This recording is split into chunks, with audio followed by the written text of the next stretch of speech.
Boa noite, Diego. Obrigado pela Boa sua noite. presença. A gente começa com a pergunta do Leonardo Monteiro, do redaçãorubronegra.com. Como se sentiu nesse retorno e o que você achou do Gabriel Batista te substituindo nas últimas partidas? É sempre bom, né, poder voltar a jogar, né, a parte nossa ali fora do campo, né, treinando todos os dias para poder, né, fazer as coisas bem, né, para ajudar o clube. E fico satisfeito, fico feliz por poder voltar. E sobre o Gabriel, eu acho que o Flamengo hoje tem uma garotada hoje muito interessante na base. É importante saber, né, também onde eles estão jogando, a pressão que tem. Toda vez que você vai para dentro de campo, existe uma pressão muito grande por se tratar de Flamengo. E a nossa função, né, o mais experiente, a gente tenta sempre ajudar da melhor maneira para que quando eles tenham a oportunidade, eles possam render o máximo. O Pedro Henrique Torre, da ESPN Fox. Você retornou ao time hoje após 5 jogos e foi possível perceber a intensa comunicação mantida com os companheiros para ajustes defensivos durante a partida. Diante das suas experiências e observações, qual tem sido o maior problema para a defesa do Flamengo se mostrar vulnerável nesta temporada? Olha, a gente jogou contra um time hoje bom, né? O Vélez é um grande time. Foi um jogo difícil. É lógico que sempre pode melhorar, tanto defensivamente quanto ofensivamente. Por isso que a gente tenta sempre corrigir durante a semana, né? Nos intervalos dos jogos também. Mas essa é a minha função, né? Quando a gente não participa com a bola, a gente tenta dar orientação para que os jogadores têm um melhor posicionamento dentro de campo, né? Às vezes um jogador não consegue olhar o jogador que vem pelas costas, enfim. E isso dá um pouco mais de informação. A informação hoje é tudo no futebol. Eu faço isso minha vida toda, é que hoje, com esse novo normal, né? O estádio vazio, dá para observar bem e escutar eu conversando com os jogadores, mas sempre em prol do time, para que o time possa melhorar em todos os sentidos. Agora uma pergunta que fala sobre o tema abordado por 2 jornalistas, o Michel Nascimento, da Rádio Grande Rio AM, e também a pergunta da Letícia Marques, da coluna do Fla. No fim do jogo, foi possível ver você passando instruções de certa forma mais acaloradas, uma certa bronca ali no Léo Pereira. Você acha que a baixa minutagem que vocês tiveram juntos pode pesar nessa dinâmica do companheiro ler melhor a movimentação e o momento do outro de forma mais intuitiva? Olha, primeiro que não teve discussão e nem acalorada. Da mesma maneira que eu falo com o Léo, eu não sei se vocês escutaram, mas no primeiro tempo eu tive com o Rodrigo Caio. É normal, é como eu falei, só que hoje o que não é normal é que todo mundo escuta o que se fala dentro do campo. Mas o Léo é uma pessoa querida pelo grupo, todo mundo que entra quer fazer o seu melhor, mas nunca para prejudicar ninguém, é sempre passar informação. Lógico que da mesma maneira que eu cobro e às vezes tenho que dar alguma advertência, né, no sentido de posicionamento, eles também podem cobrar de mim, e o que fica em campo está em campo e acabou. Eu acho que esse negócio de ficar, porque escutou aquilo, escutou, lógico, vocês escutam tudo porque não tem torcida. Mas isso aí é normal no futebol, é normal desde uma época em que eu conheço, né, que o que acontece em campo fica em campo. Já conversei com o Léo, a gente foi pro DOP, não teve briga, não teve nada. Não adianta falar que tem elenco quebrado, rachado, porque isso não vai existir. O Marcelo Figueiredo, da Super Rádio Brasil. Qual o maior mérito para o time não ter sofrido gol? Para você não sofrer gol, você tem que saber defender. Às vezes, a gente tenta sempre pressionar os adversários na frente. É verdade que hoje encontramos um adversário que saía muito bem de trás, né? A gente tentou diminuir todos os espaços. Mas o Vélez, como eu falei, é um time que conseguiu sair da pressão e às vezes criava algum tipo de dificuldade. Isso é normal, vamos encontrar times assim. Você não consegue pressionar 90 minutos na frente. E eu acho que é importante. Antigamente se cobrava não tomar gol. Hoje não tomamos. Então, com certeza, é um passo a mais que a gente está dando para poder corrigir os erros, né? Agora, ganhar o jogo a gente quer ganhar sempre. Mas eu acho que tem que dar ênfase hoje em não receber gol contra um grande time que é o Vélez. O Flávio Amêndola, do canal do Amêndola, fala sobre o outro extremo do campo agora. Na sua visão, o que faltou hoje para o Flamengo criar mais oportunidades de gol?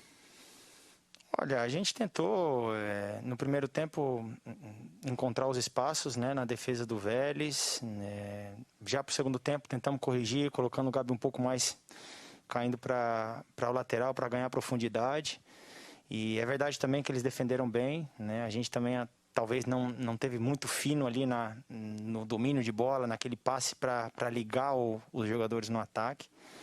Mas mesmo assim tivemos chance. Eu acho que dentro do jogo tivemos muito mais chance que eles, né? Tivemos uma de cabeça com o Gustavo, tivemos uma com o Vitinho, assim, chances claras. E, bom, o empate assegurou o nosso primeiro lugar no grupo e agora esperar quem a gente tem pela frente. Última pergunta é do Rafa Melo, da Rádio Onda Mix. Fica bastante nítida a tranquilidade que você passa para os zagueiros quando você está presente. Como tem trabalhado junto ao departamento médico para diminuir o número de lesões e podemos esperar sua presença mais vezes nas partidas daqui para frente? O pessoal tem que entender que eu não tive lesões, né? Essa última agora foi uma fibrose. Eu joguei praticamente 9 jogos em um mês. E a gente tem que ter um pouco de cuidado, às vezes tem que ficar um tempo mais fora para ganhar um reforço muscular, mas é difícil porque são tantos jogos, o calendário nosso é tão cheio de jogos. As pessoas acham que nós somos máquinas, né? Mas eu quero sempre estar em campo, quero poder ajudar, mas para fazer isso eu tenho que estar bem fisicamente, né? Então a gente às vezes precisa de um período um pouco maior para poder recuperar a musculatura.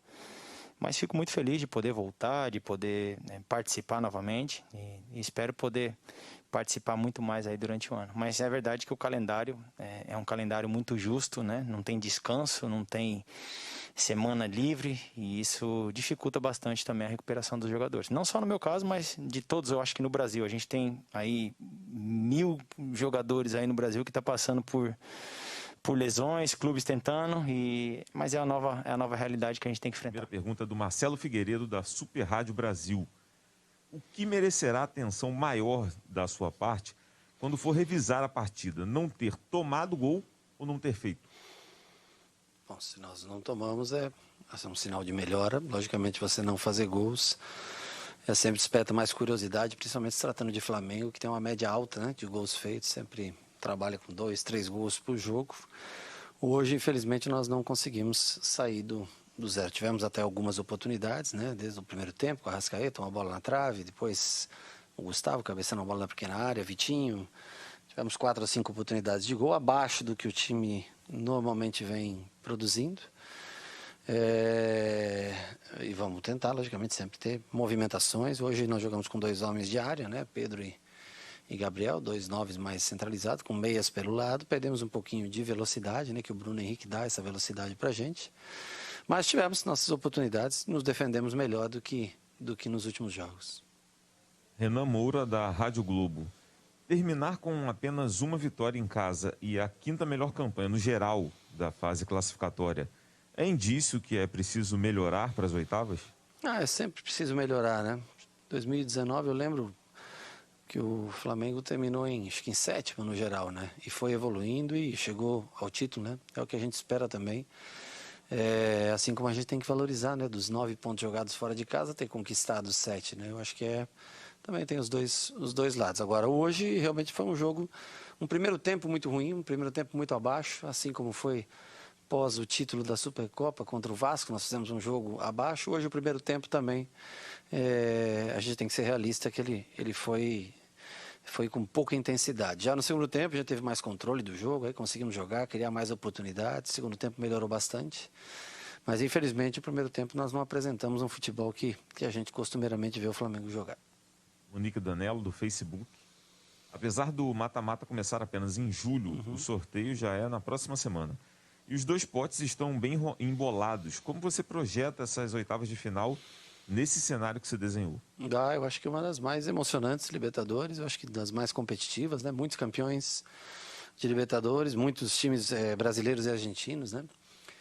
12 times entre Brasil e Argentina, mais dois paraguaios, um chileno, ou seja, quase tudo concentrado, exceto o Barcelona de Guayaquil, quase tudo concentrado na parte de baixo da América do Sul. Eu acho que vai ser emocionante e extremamente competitiva essas oitavas de final, desde as oitavas de final já. Michel Nascimento, da Rádio Grande Rio AM. O time não conseguiu desenvolver um futebol mais produtivo hoje. Faltou ambição para vencer? Não, que não falta ambição, mas concordo que nós produzimos abaixo do esperado. De bom fica o 0 que nós mantivemos no placar, que nós vínhamos com dificuldade para não zerar jogos, né? Mas hoje, mais uma vez, como eu falei, depois de um título, né? Como foi o Campeonato Carioca, como foi a Supercopa, nós não fizemos uma grande apresentação, especialmente no primeiro tempo. Pedro Henrique Torre, da ESPN Fox. O pote 2 dos classificados às oitavas de final da Copa Libertadores conta com equipes do nível de São Paulo, River e Boca, além do próprio Vélez.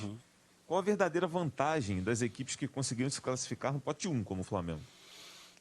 Hoje em dia, sem público, né? Se continuar sem público até o final do ano, e o que deve acontecer, muito provavelmente, é muito pouco, porque você não tem o peso da sua torcida, né? Você tem o fato de conhecer o estádio, o gramado, que para nós aqui é um gramado que até hoje deu uma piorada, né, nos últimos tempos, não ajuda muito.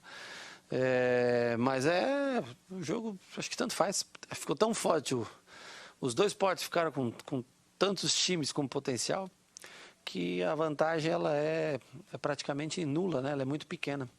É a vantagem que se leva para a próxima fase. Sidão Marinho, da Rádio Transamérica. Hoje o Flamengo teve uma atuação abaixo do esperado. No retorno da fase de grupos, o time só empatou. Quais são os principais pontos a serem corrigidos para o mata-mata? O Flamengo está preparado para enfrentar qualquer adversário? Eu acho que sim, o Flamengo sempre enfrenta todos, né? Adversários sempre, normalmente com mais posse, com mais finalizações, sempre dominando o jogo. Raros são jogos que são equilibrados nesse sentido, né? Mas a pergunta ela faz sentido porque o primeiro tempo hoje a gente tem que aceitar as críticas porque ele foi abaixo. Agora, estamos classificados, estamos na próxima fase, colocamos o Flamengo em primeiro no grupo, conseguimos o título carioca, ou seja, dentro de um planejamento a gente está tentando cumpri-lo. Temos esse jogo já no domingo contra o Palmeiras que poupou muitos jogadores hoje, nós tivemos que usar esses jogadores para tentar justamente esse primeiro lugar do grupo. O espaço de recuperação é bem pequeno, vamos ver como a gente faz para tentar melhorar esse time até domingo, que depois tem uma pausa, um espaço, já que nós perdemos 6 dos 22 jogadores que nós temos, 6 saem para as seleções, né? Brasileira, uruguaia e chilena. Próxima pergunta do Marcos Coelho, da Rádio Tupi. Considerando o que aconteceu na fase de grupos, o que o Flamengo pode tirar de lição para o decorrer da temporada? Que a gente tem que sempre evoluir, sempre jogar no mais alto nível. Nós pegamos um grupo que até antes de começar a competição todos diziam que era um grupo muito difícil, por se tratar de Vélez, LDU e Flamengo, né? 3 campeões de Libertadores no mesmo grupo. Hoje, se você analisar só pelo primeiro tempo do jogo de hoje, realmente a atuação ela não agradou, mas como um todo, né? Sair em primeiro lugar desse grupo, já classificado com uma rodada de antecedência, lógico que nós precisamos evoluir, precisamos ganhar corpo, mais alguns jogadores, vamos esperar a volta de muitos da sua seleção. Eu acho que a maior dificuldade que a gente vai enfrentar é agora, mês de junho, até o dia, não sei exatamente até que dia vai a Copa América, mas eu sei que até a primeira ou segunda semana do mês de julho, né? Aí nós vamos ter que enfrentar dificuldades, porque nós não temos Arrascaeta, não temos Everton Ribeiro, não temos Gabriel, né? Não temos o Isla, não sabemos também a situação do Gerson como fica.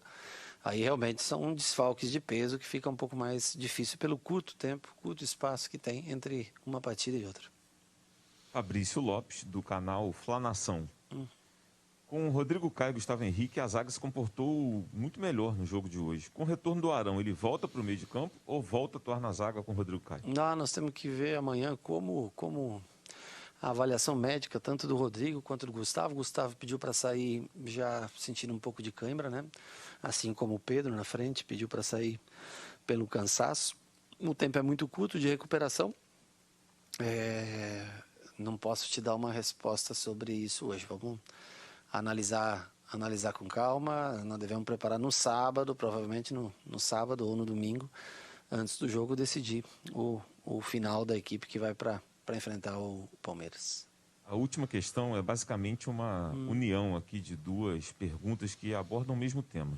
Do Guilherme Ayup, do Diário do Fla, que pergunta: Rogério, hoje você escalou o Pedro ao lado do Gabigol.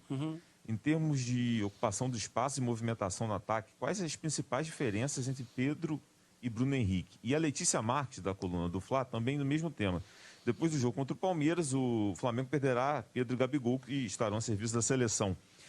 Você considera a hipótese de tirar o Bruno Henrique da ponta, como tem utilizado a maior parte do tempo, para tê-lo como camisa 9, onde atuou por diversas vezes em 2019? Se não tiver nenhum dos dois, é possível sim. Nós temos também o caso do Muniz, que a gente não sabe, né, qual vai ser o futuro dele. E não tendo outra opção, essa pode ser um atenuante para o que a gente vai enfrentar até a volta desses jogadores da Copa América, né? Então, vamos ver qual vai ser o elenco que nós vamos ter para trabalhar durante essa fase de Copa do Brasil, né? Essa próxima fase de Copa do Brasil. E os jogos do Brasil, se eu não me engano, são 8 ou 9 jogos, não sei, sem alguns dos principais jogadores que o Flamengo tem. E só a primeira parte aqui, as principais diferenças entre Pedro e Bruno Henrique. O Pedro é um jogador de referência, né? Mais de área. Quando o Bruno joga, são 2 jogadores rápidos que nós temos, ele e Gabriel, né? Quando jogam. Hoje nós jogamos com 2 meias, o Pedro tentando vir fazer uma parede, o Gabriel fazendo os facões. Depois nós invertemos o Gabriel de lado, né? Porque nós vimos que com o pé bom, Felipe Luiz poderia enfiar alguma bola em profundidade para ele. É um time que prende mais a bola, que ele é um jogador que aguenta mais a bola que o Bruno Henrique. E o Bruno é um jogador que dá velocidade, faz essa troca muito boa com o Arrascaeta, né? Para fora, para dentro. O Pedro já não tem essa característica de sair para o lado de fora. Acaba ficando um pouco ermo aquele lado esquerdo, né? Mas é importante que a gente acompanhe, veja, dê minutos para Pedro e Gabriel, como todos sempre pediram. E eu acho que são 2 jogadores talentosos. Pena que hoje, com os 2 em campo, a gente não conseguiu fazer gols que dessem a vitória. Mas eu acho que é sempre importante, sempre válido que os 2 estejam tentando cada vez mais se entrosar. Obrigado, Rogério. Boa noite, bom descanso.